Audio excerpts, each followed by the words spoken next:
Ütle mulle ükski hea põhjus, mille pärast pole sina veel oma elus Corvetti ostnud. Ja no kindlasti tunned sa ennast nüüd jube piinlikult peale sellist retoorilist ja peaaegu et absurdset küsimust. No võib-olla võisid sa kuidagi tuua põhjustena selle, et elad sa kusagil Kohilas taluõues ja kardad, kuidas sa ikkagi talvel pakasega sealt oma Corvettiga välja suudad seilata.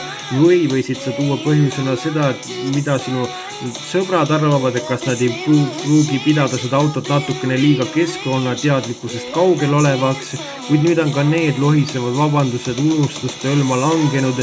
Nimelt on Corvette esimest korda elus saadaval nelikveolisena võidelda karmide pakaste Eesti talveilmadega ja saadaval ta esimest korda ka hübriidina, et võidelda igasuguste keskkonnateadlikkust ihkavate noortega. Tere tulemast taas kord kaasel oma naisluksede proovisõidule. See ei tähenda, et Corvette oleks põrmugi muutunud, nimelt on tal endiselt taga olemas 6,2 liitrine vabalt hingav V8 bensiinimootor, millel 495 hobujõudu. Esisillas kahe esiratta vahel elutseb aga elektrimootor, mis annab juurde 160 hobujõudu ja kokku on tal 655 hobust. 0-100 jõuab ta kõigest 2,5 sekundiga ja varustatakse ta 6-käigulise klassikalise automaatkäigukastiga.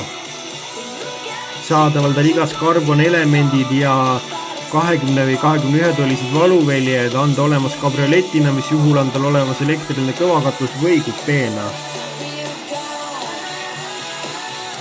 Interiöör on tulvil ikkagi ka üsnagi mugavusvarustust, nimelt on olemas seal 14 kõlariga Boss helisüsteem, 12-tolline digitaalne näidikupaneel, ventileeritavad ja soojendusega istmed ja juhtmeta Android Auto Apple CarPlay ühendusvõimalused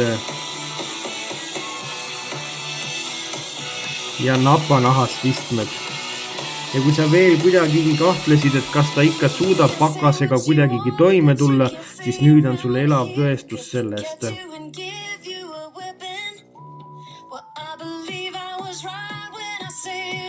No näete, no nii ägedalt ei suuda lumega toime tulla ükski Landcar ega Land Rover.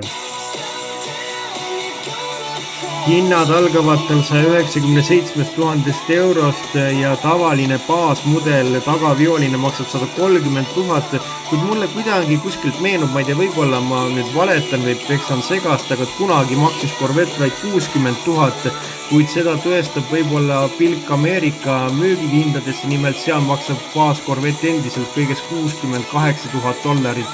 Selline on Corvette, nüüd on ta valmis võitlema ka Eesti pakaste talvedega ja igasuguste eurodirektiividega. Selline oli sellekordne naisluksede proovisõit ja meie kohtume teiega juba nädala pärast. Seniks kohtumiseni ja liigelge ikka turvaliselt.